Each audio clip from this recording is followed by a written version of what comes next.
Hi everyone, welcome back to a new video of how to log in. Today in this video, I'm going to show you how you can sign up for your MyDoge wallets account. Keep watching the video till the end. To sign up for your MyDoge wallets account, firstly open up your MyDoge application. The official page of MyDoge application will appear on the screen. Tap on Create Wallet option. On the next page, create a 6-digit PIN code to send payments and click on Create PIN. Confirm your new PIN code by re-entering it and click on Confirm PIN.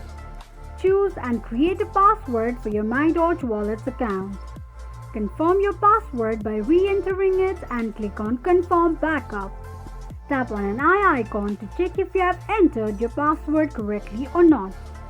This is how you can create your MyDoge wallet quickly and easily just in few steps.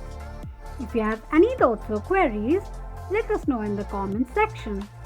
Don't forget to subscribe to our channel. Also press the notification bell icon so that YouTube will notify you whenever we post a new video. I hope this video was helpful to you. Thank you so much for watching.